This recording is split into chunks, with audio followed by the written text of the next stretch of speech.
Eu queria no dia de hoje, eu tenho feito durante os cultos de hoje, uma pequena meditação sobre igreja. Sobre o que é ser igreja.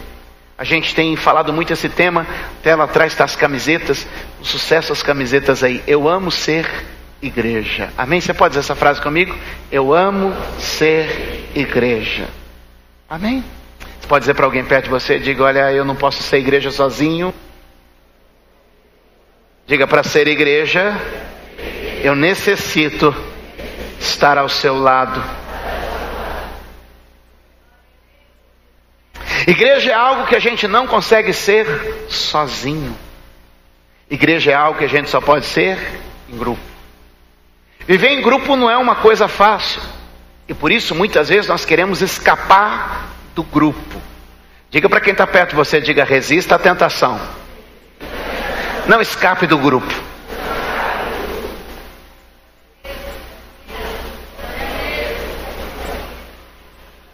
Abre comigo o Salmo de número 42. Há uma figura perfeita e segura sobre a igreja que eu queria compartilhar com vocês aqui. Se você puder assistir o culto da manhã, eu falei sobre as 7 igrejas do Apocalipse. No culto agora das 5 horas eu falei sobre Jesus falando da igreja para Pedro, anunciando a inauguração da igreja para os discípulos. Disse assim, guardem segredo antes que a gente inaugure. E eu queria falar aqui com vocês, no capítulo 42 de Salmos, Salmo de número 42, diz assim, e é uma figura de igreja. Amém? Quantos acharam? Quantos acharam? Amém. Todo mundo aí comigo? Levante a sua mão e diga, Senhor, continua falando conosco pela tua palavra. A Bíblia diz assim, como o servo brama pelas correntes das águas, assim suspira minha alma por ti, ó Deus. A minha alma tem sede de Deus, do Deus vivo. Quando entrarei e me apresentarei ante a face de Deus? As minhas lágrimas servem-me de mantimento de dia e de noite, porquanto me dizem constantemente, onde está o teu Deus? Agora o versículo 4 é importante para a gente compreender esse contexto todo. Quando me lembro, vamos lá? Quando me lembro disto dentro de mim, derramo a minha alma, pois eu havia ido com a multidão. Fui com eles à casa de Deus, com voz de alegria e louvor, com a multidão que festejava. Amém? O verso de número 4 é uma figura da igreja. O verso número 4 é uma figura da igreja. Qual a ilustração que o verso de número 1 nos dá? Como a corça anseia pelas águas, assim eu anseio por ti, assim eu tenho sede de ti, assim eu quero estar na tua presença. A figura do Salmo é a corça fugindo de um predador. Com certeza você já ouviu ou já assistiu nesses canais que passam, Animal Planet, National Geographic, que mostra lá o quê? Que muitas vezes o leão, o leopardo, o tigre, ele olha algum animal que se desgarra do rebanho. Quem já viu essas cenas? Quem já assistiu? Com certeza a maioria já assistiu. Você vê que ele nunca ataca o rebanho propriamente dito, mas na maioria das vezes, às vezes ele ataca o rebanho sim, mas na maioria, absoluta maioria das vezes, ele ataca o quê? Ele ataca o desgarrado. O que ele ataca? Quem ele ataca? Na maioria absoluta das vezes, embora ele possa às vezes atacar o rebanho como um todo, mas na maioria absoluta das vezes o predador ele ataca o desgarrado, o que está isolado, porque isolado é mais fácil. Então o salmista ele usa a figura da corça e diz assim, olha, assim como a corça anseia pelas águas, assim como a corça anseia pelas águas, eu suspiro por ti, ó Deus. A visão da corça correndo. O predador ele usa o que? Um dos seus sentidos mais aguçados do felino, o caçador que tem na selva é o seu olfato, sim ou não? Ele usa o seu olfato para caçar. E quanto mais a corça corre, mais a corça soa. Quanto mais a corça soa, mais a corça cheira. Quem está me acompanhando? Quanto mais a corça corre, mais a corça soa. Quanto mais a corça soa, mais a corça. Quanto mais a corça cheira, mais sinais ela deixa, mais rastro ela deixa. E por que a corça quer alcançar as águas? Porque a corça corre, ela vai suando, vai cheirando, e cada vez cheira mais, mas ela precisa encontrar um rio onde ela possa mergulhar. Quando ela mergulha naquele rio, é como se ela se lavasse e ela despistasse o faro do seu perseguidor. O que a gente vê aqui é uma corça correndo, e o salmista dizendo: assim a minha alma suspira, assim a minha alma deseja, assim a minha alma quer buscar a Deus, assim a minha alma tem. E aí ele diz no verso de número 3: eu me sinto como alguém que tem banhado a minha vida em lágrimas, eu tenho de dia e de noite me sustentado de choro. E aí as pessoas dizem para mim o quê? Onde está o teu Deus? E aí no verso de número 4 ele vai revelar para a gente por que ele está tendo esse tipo de problema. Olha o que ele diz: quando me lembro. Se ele diz me lembro é porque ficou nu? Se ele diz me lembro é porque ficou no passado. Não é algo presente, não é algo que está presente na vida dele, mas alguma coisa que ficou no passado. E o que ficou no passado? Vamos olhar o texto. Quando me lembro disto, dentro de mim derrama minha alma, pois eu havia ido. O que ele está lembrando do quê? Do dia em que ele foi com a multidão. Fui com eles à casa de Deus. O que ele está lembrando? Ele está lembrando dos cultos que ele participou e que ele não participava mais. Ele está lembrando de quando ele ia com a multidão à casa do Senhor e que agora ele já não está indo mais. Ele está dizendo: assim como a corça suspira pelas águas, eu também estou lembrando de quando eu ia com a multidão à casa do Senhor, e lá eu mergulhava no rio de Deus, lá eu me lavava, lá eu me limpava, lá eu me purificava, lá eu me livrava de todo mau odor, lá eu tirava o faro do inimigo, lá eu tirava a sequência que o diabo tinha atrás de mim, e lá eu me restaurava. Com a multidão na casa do Senhor eu cantava, com a multidão na casa do Senhor eu orava, com a multidão na casa do Senhor eu celebrava. Eu estou com saudade do tempo que eu frequentava a casa do meu Senhor.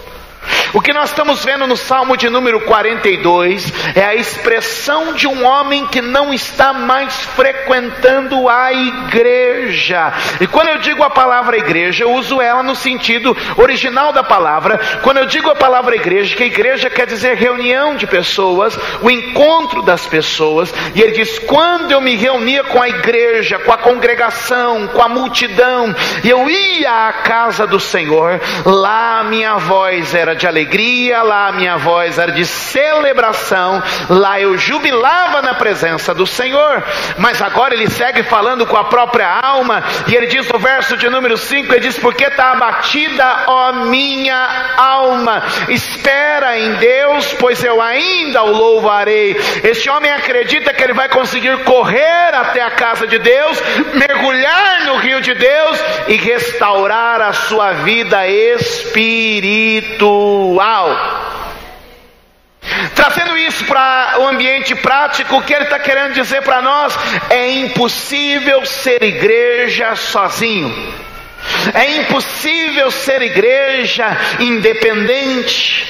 O que ele está dizendo para nós é o seguinte: olha, eu me desgarrei do grupo, eu corri a minha própria corrida, eu até me senti mais à vontade, eu até fazia como eu queria, eu ia a hora que queria, fazia a hora que queria, mas de repente o inimigo começou a me perseguir e eu vi que não é bom negócio estar sozinho. Segure na mão de alguém perto de você e diga: não é bom negócio estar sozinho.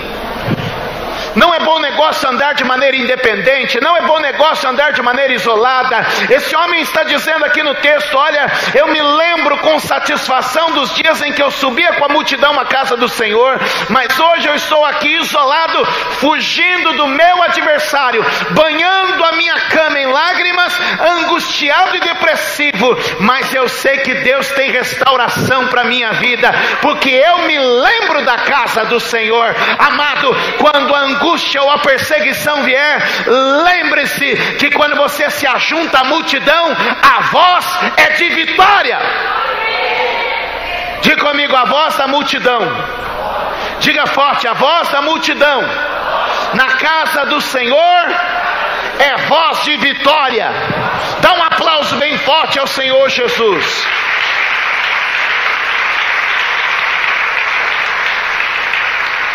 Ser igreja é estar junto. Vamos lá? Ser igreja é estar junto. Mais uma vez. Ser igreja é estar junto. Isolado, somos como corça fugindo, correndo. Unidos, somos como uma multidão que celebra, que jubila, que declara. Por que nos tornamos firmes? Veja, ele diz mais à frente no texto, verso de número 9: direi a Deus. Aqui vem o sentido de igreja de uma forma poderosa. Direi a Deus, aleluia, a minha rocha. Direi a Deus, a minha rocha. Qual é a convicção do homem que está de novo na congregação? Que ele fala com Deus, que é a sua rocha.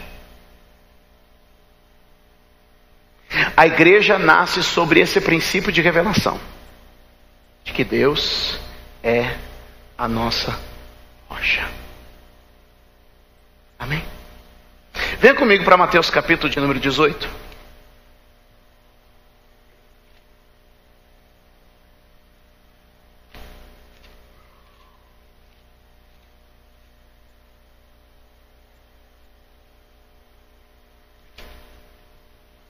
Perdão, irmão, 16, verso 18. Amém? Mateus 16, verso 18. Acharam?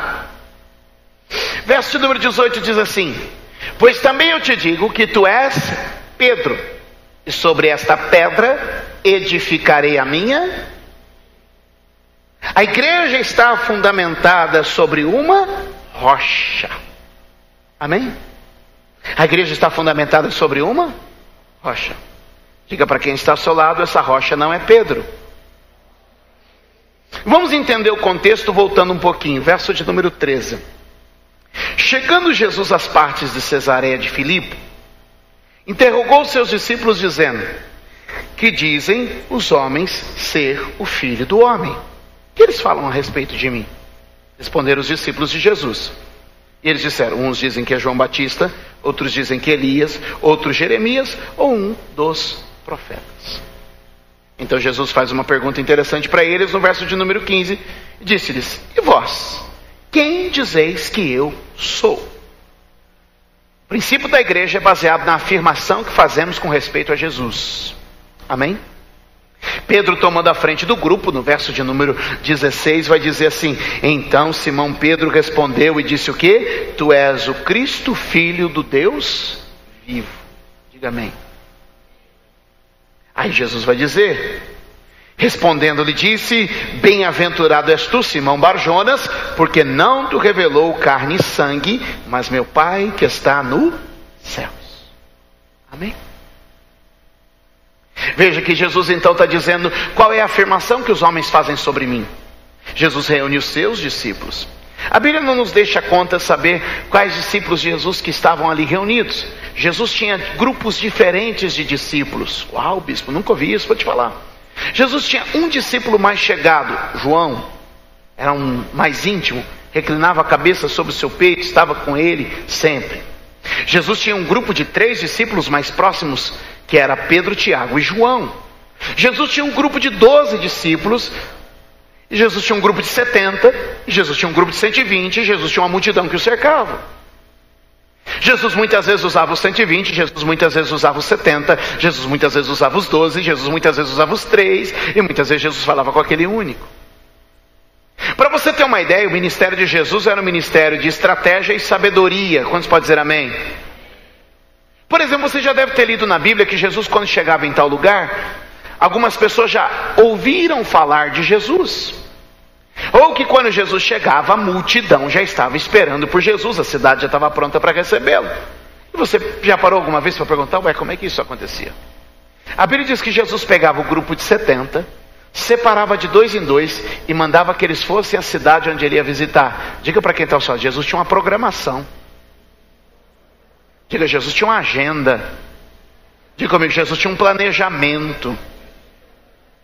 Hoje tem um negócio de igreja que não tem, não, nós somos livre. Não.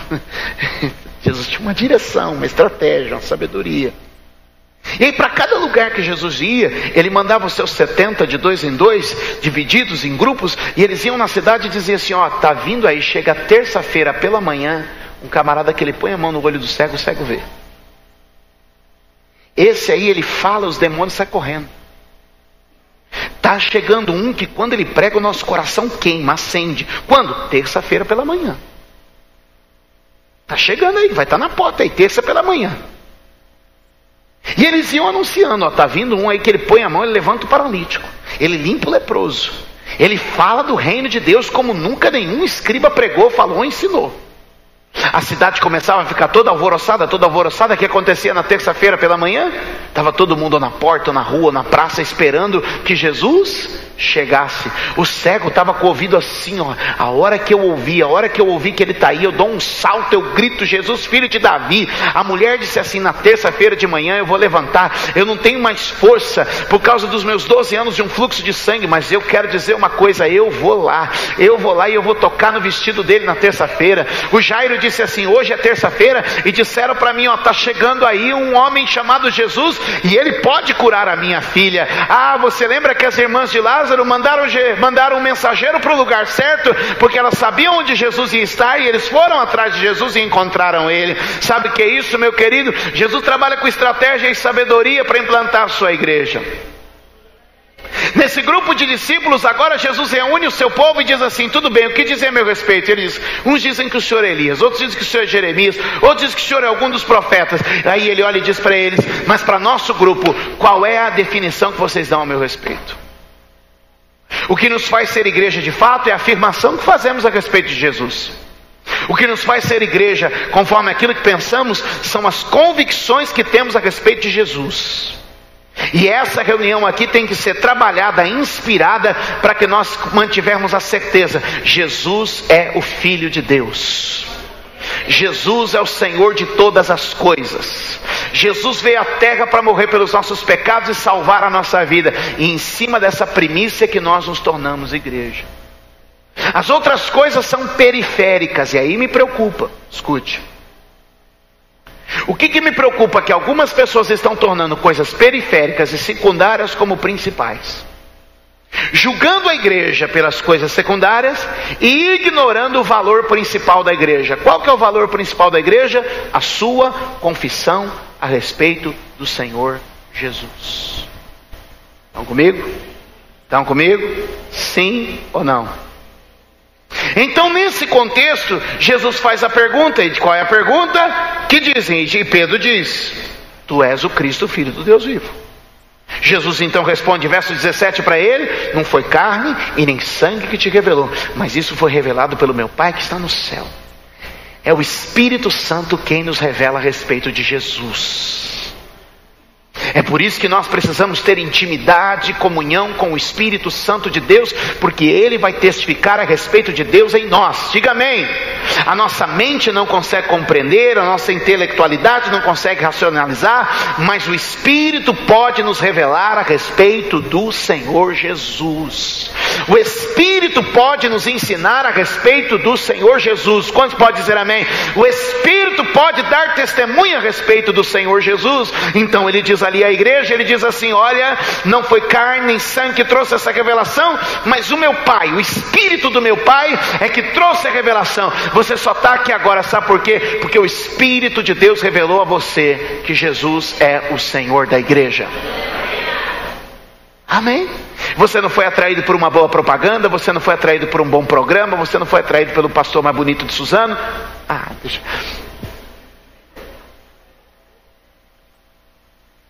Você foi atraído pela revelação do Espírito Santo, de que Jesus Cristo é o Senhor, o Filho de Deus que veio à terra para nos salvar. Quantos podem dizer amém? Jesus então disse para ele assim: pois também eu te digo agora. E aqui tem um trocadilho de palavras que Jesus faz que confundiu muita gente ao longo dos séculos, mas vamos esclarecer isso para você de maneira muito simples. Pois eu te digo que tu és Pedro. A palavra Pedro aqui no hebraico, Jesus usa a palavra Petros. Diga comigo, Petros. Falando em Petros, eu ia perguntar o resultado, mas deixa para lá. Às vezes Corinthians ganhou? Então tá bom. Vamos lá. Tá difícil, hein, gente? Mas vamos em frente. Vamos lá. Pois também eu te digo que tu és Petros. Petros quer dizer pedrisco, pedra pequena, um pedregulho, uma pedrinha. Tu és Petros, você é pequeno. Mas sobre esta pedra, aí a palavra grega aqui é Petra. Petros, e agora ele usa outra palavra que é Petra. Petra quer dizer rocha, quer dizer a pedra de esquina, a pedra principal. Na construção moderna, a sapata, o baldrame, o apoio da estrutura. Quem está me entendendo aqui agora? Quem está me entendendo? Jesus está dizendo o seguinte, vou traduzir para você esse texto na tradução episcopal 2015. Diz assim: pois também eu te digo que você é um pedrisco, uma pedrinha, mas sobre esta rocha, sobre essa estrutura. Qual estrutura? Que Pedro disse um pouco acima: tu és o Cristo, o Filho do Deus vivo. Eu edificarei a minha igreja. A igreja não está apoiada em Pedro, em Petros, mas a igreja está apoiada em Petra, em uma rocha, em uma estrutura de fé, a qual põe Jesus, o Cristo, Filho do Deus vivo. E sobre essa estrutura é que nós estamos apoiados. E quem está apoiado na rocha, Mateus capítulo de número 7, não cairá no meio da tempestade. Levante a sua mão. Enquanto Jesus for o Senhor da sua vida, enquanto Jesus é o Senhor da igreja, nada poderá nos derrubar. Quantos podem dar glória a Deus e um aplauso ao Senhor Jesus? Sobre esta estrutura de confissão de que eu sou o Cristo, Filho de Deus, eu edificarei a minha igreja. Diga comigo, igreja é uma obra de Jesus. Aleluia! Quem edifica a igreja? É o pastor? São os diáconos, obreiros da igreja? Quem edifica a igreja? Ora, quando eu critico a igreja, eu estou criticando a obra de Jesus. Quando eu combato a igreja, eu estou combatendo a obra que Jesus está fazendo, porque a igreja é uma obra que Jesus assumiu para si. Tudo que nós temos feito ao longo desses 13 anos não tem nada a ver comigo, tem a ver com Ele. Quantos podem dar glória a Deus? Tem gente que diz assim: nossa, o culto com o bispo é uma benção. Deixa eu dizer para vocês, eu só tenho a sorte, eu só sou um cara muito sortudo. Eu estou no dia, na hora e no lugar em que Jesus resolve fazer as coisas. Eu tenho uma sorte muito grande. Eu chego e Ele resolve, não, hoje eu vou fazer aqui e agora. E eu dou, eu acerto. Eu sempre acerto onde ele está e onde ele vai fazer. Aí as pessoas falam, nossa, mas como é benção? Eu falo, não, irmão, não tem nada a ver comigo. Tudo tem a ver com ele, vem dele, por meio dele. Por isso, para ele, toda a honra, toda a glória, todo o louvor. Jesus disse assim, eu assumo para mim a edificação da minha igreja. Salmo 127 diz assim, se o Senhor não edificar a casa, em vão trabalha quem edifica. Se o Senhor não edificar, em vão trabalha quem edifica. Ele está dizendo o seguinte, se você tentar fazer a igreja na sua própria força, você vai gemer e vai ser em vão. Mas se você deixar que Deus edifique a igreja, que Deus continue edificando a obra, Ele vai além, Ele vai fazendo. E é por isso que eu sempre digo, Senhor, a obra é tua, o reino é teu, a igreja é tua. Eu só estou aqui para fazer a tua vontade, o que o Senhor quer. Eu sou Petros, eu sou pedrinha miúda, mas é sobre essa verdade, sobre essa rocha firme e inabalável, que Jesus é o Cristo, o Filho do Deus vivo, e que Ele edifica a sua igreja. Ao longo dos últimos 13 anos, Jesus tem edificado o trabalho neste lugar, tem abençoado. Tem gente que é maior, tem gente que é menor, você pode dizer que um é melhor, que outro é pior, mas deixa eu te dizer, esta igreja tem sido uma obra que Deus levantou e Ele está trabalhando nela. Talvez as coisas não estejam ainda do jeito que nós gostaríamos, mas o que tem? O que a gente gosta está do jeito que Ele está fazendo. E se Ele começou a boa obra, Ele é fiel para completar. Há no meu espírito uma esperança de que nos próximos dias Deus vai provocar uma mudança em nosso ministério, vai trabalhar conosco. Sabe por quê? Porque cada dia Ele acrescenta um tijolo, cada dia Ele coloca um Petros, cada dia Ele coloca um tijolo menor, apoiado sobre esta verdade. A igreja pertence a Jesus, Jesus é o Senhor da igreja, Ele é o nosso Salvador, a Ele a honra, a Ele a glória para todos sempre, Ele é o dono da igreja. Hoje na hora do almoço, a Mariana, minha caçula, perguntou, quem é o dono da igreja?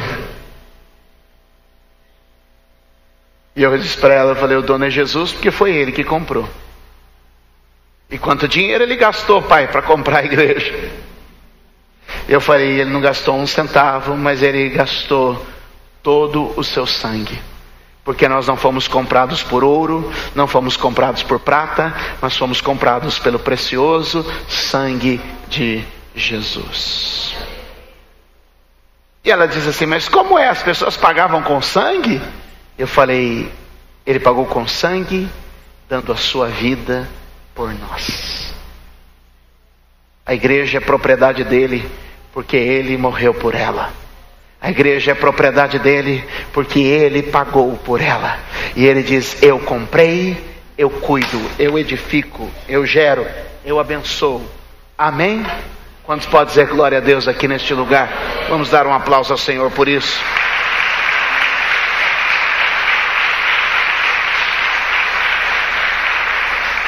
Qual a primeira promessa de Jesus? É que Ele está trabalhando na igreja.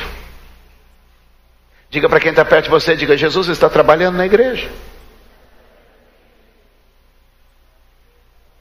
Ele já estabeleceu uma base que é a Petra, mas agora Ele começa a trabalhar com as pedrinhas menores, que era Pedro, sou eu, é você.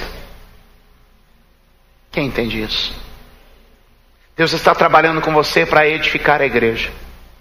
Deus está trabalhando com você para fazer crescer a igreja. Deus está trabalhando com você para fazer prosperar a igreja. Ah, se você pudesse levantar as mãos e dizer, usa a minha vida, trabalha comigo, continua a edificar, a criar, a trabalhar, a gerar. Jesus continua a fazer a tua obra através da igreja. Qual é a primeira promessa que Jesus faz? É, eu estou trabalhando com a minha igreja. Aí Ele lança a segunda promessa. Ele diz assim, e as portas do inferno não prevalecerão contra ela. Porque estamos apoiados em uma rocha, porque estamos apoiados em uma verdade, Satanás não tem poder contra nós. Jesus coloca esta afirmação de Pedro como uma verdade. Nada pode contra a verdade. A única posse que o diabo tem é a mentira. Vamos dizer isso? A única posse que o diabo tem é a única posse que o diabo tem é a mentira. A única coisa que a Bíblia atribui posse ao diabo é a mentira. Então tudo que o diabo trabalha é com... Tudo que o diabo trabalha é com... Com o que é? Mentira. E o que vence a mentira? A verdade. E o que é a verdade? João 17. A tua palavra é a verdade. Quando nós temos uma palavra de Deus, nós estamos firmados sobre uma rocha verdadeira. E a Bíblia diz, meu irmão, que as portas do inferno não prevalecem. A segunda verdade, a segunda promessa é que o diabo não pode fazer nada que surta efeito contra a minha vida e contra a sua vida, enquanto somos igreja. Olha o que diz a Bíblia. E olha a introdução que fizemos lá no Salmo de número 42. O homem que se afastou da congregação e da multidão sente as aflições do Satanás. Mas quando ele se lembra e diz, eu vou voltar, o que ele está dizendo? Eu vou me libertar disso. Porque a nossa vitória está. Amém? A nossa vitória está. Onde? Em estarmos juntos. Em sermos igreja. Porque enquanto eu e você somos igreja, as portas do inferno não prevalecem contra nós. É por isso que Satanás odeia a igreja, porque a igreja é uma resistência que ele não pode superar. É por isso que Satanás teme a sua presença na igreja, porque você estando como igreja, em igreja, Satanás sabe que não há o que ele possa fazer. Qual é a segunda promessa do Senhor? Ele diz assim, as portas do inferno não prevalecerão contra a minha igreja. Então, meus amados, quando estamos juntos aqui, estamos habilitados para resistir todo o levante do inferno. Todo levante do inferno contra a minha família, se a minha família está em igreja, a minha família resistirá. Todo levante do inferno contra a minha vida, seja ela conjugal, profissional, espiritual, emocional, enquanto eu estou em igreja, eu irei resistir. Ele diz assim, olha, enquanto estiverem em igreja, as portas do inferno não prevalecerão.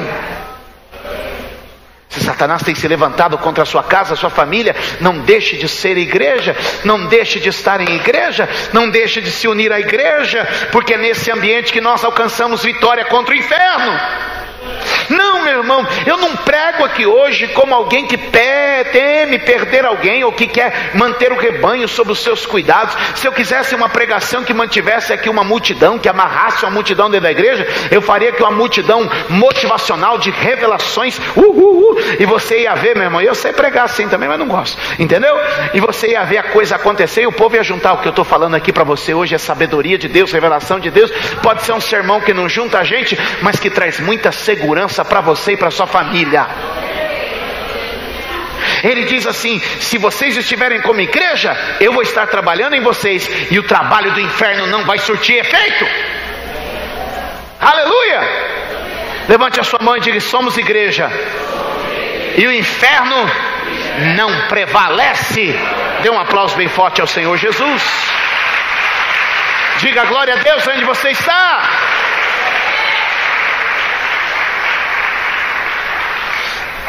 Está se levantando nos últimos dias uma cultura de desigrejados. Pessoas que falam de Jesus, mas que não têm relação nenhuma com a igreja. São liberais, falastrões. Falam de pregadores, mas nunca pregam. Argumentam sobre missões urbanas ou transculturais, mas nunca cruzaram as fronteiras do Facebook ou do mundo virtual. Criticam métodos e meios, mas também não nos oferece uma saída. falam de quem frequenta, mas não nos dão uma outra opção que não seja. Quem está me entendendo? Se formos igreja, ele vai trabalhar.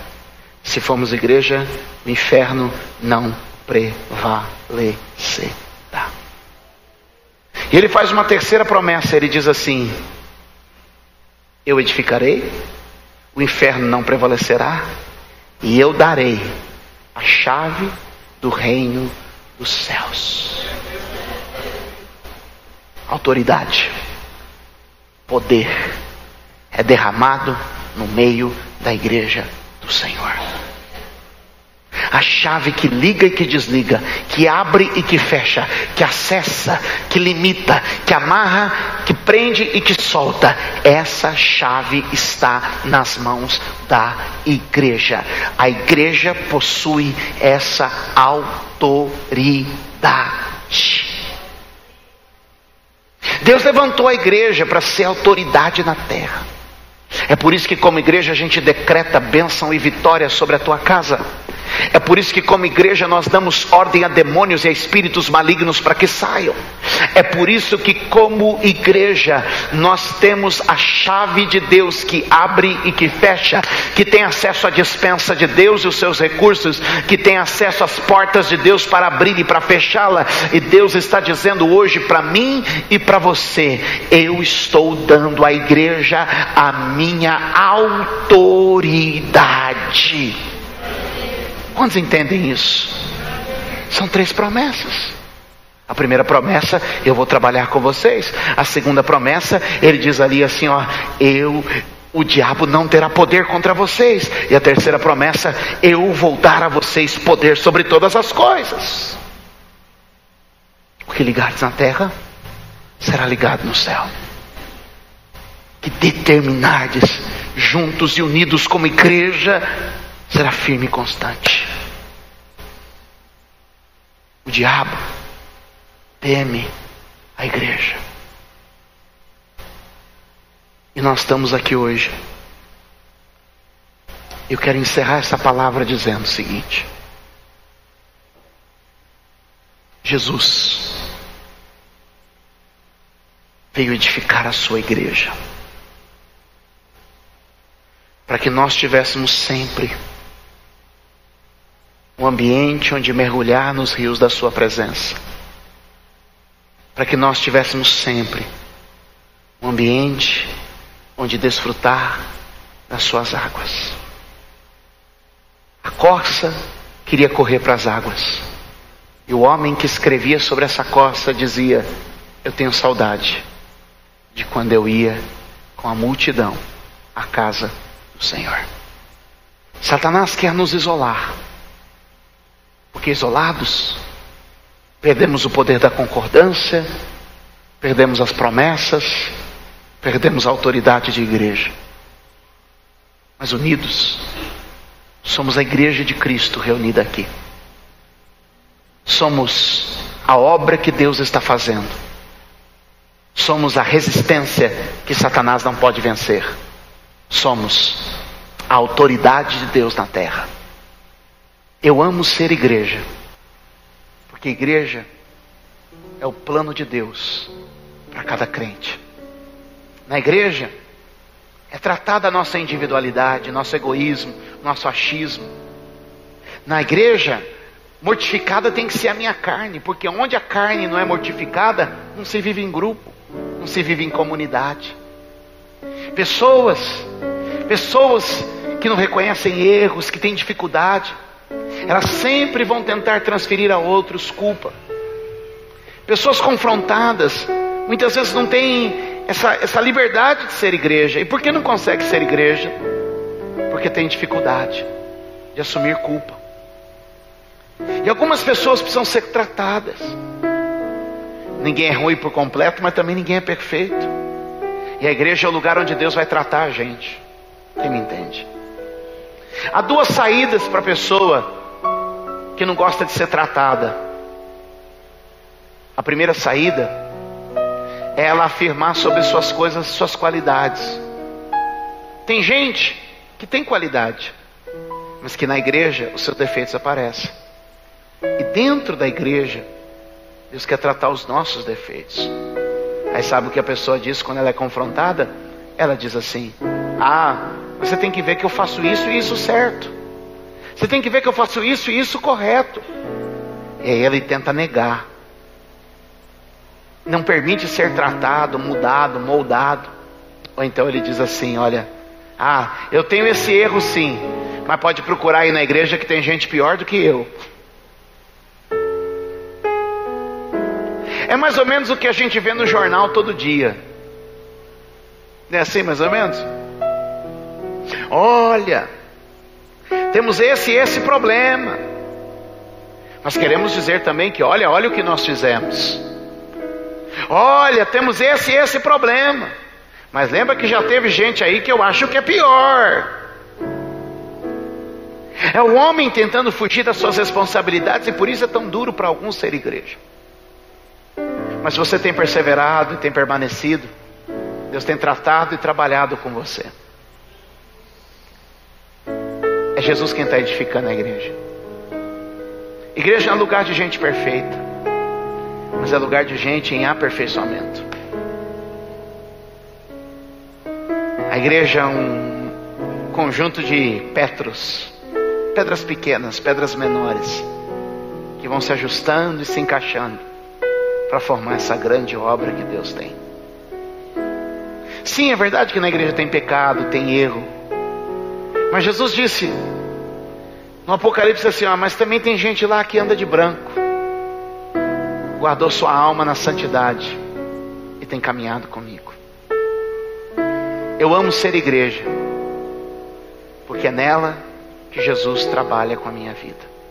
Quantos podem dizer amém? Será que a gente pode orar pela nossa igreja? Será que a gente pode pedir para que Deus trabalhe esta igreja e prospere, amadureça ela?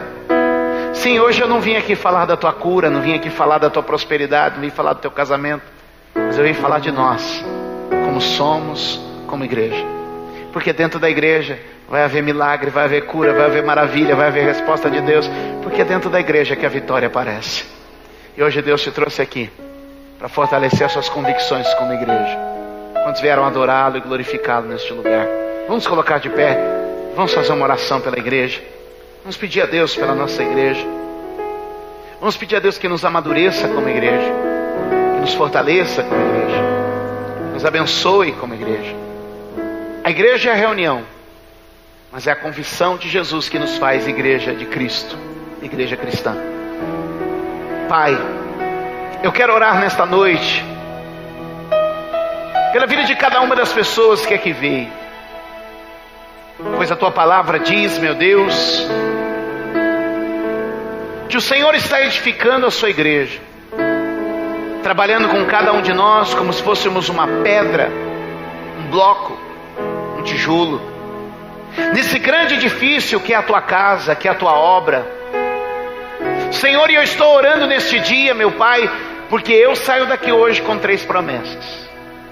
A primeira promessa, que o Senhor está trabalhando conosco, que o Senhor está aperfeiçoando a nossa vida, que o Senhor está melhorando o nosso viver, que o Senhor está, meu Deus, trabalhando com a tua igreja, porque o Senhor mesmo disse: eu edificarei.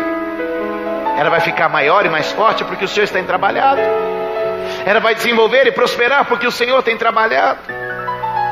Senhor, e é esse trabalho do Senhor que nós queremos ver. Estamos orando porque queremos ser uma igreja edificada pelo Senhor, pela revelação do teu Espírito, pela promessa da tua palavra. Senhor, nós queremos ser igreja, meu Deus, porque eu sei que tem uma segunda promessa, que as portas do inferno não prevalecerão contra nós. Portanto, aquilo que o diabo tem feito, aquilo que o diabo tem trabalhado, todo o levante do inferno, de Satanás, eu quero orar neste momento agora, meu Deus, e pedir ao Senhor, nesta hora, neste instante, meu Deus, Satanás não tem resistência contra nós. Sua igreja é firme, é resistente, é forte, é poderosa, e eu sei que o Senhor vai trazer uma renovação sobre as nossas vidas. Terceira promessa que o Senhor nos deu aqui, o Senhor vai entregar chaves nas nossas mãos, como símbolo de autoridade, símbolo de poder, símbolo de oração, que abre e ninguém fecha, Senhor. E assim eu creio que o Senhor está levantando aqui hoje uma igreja cheia da autoridade espiritual.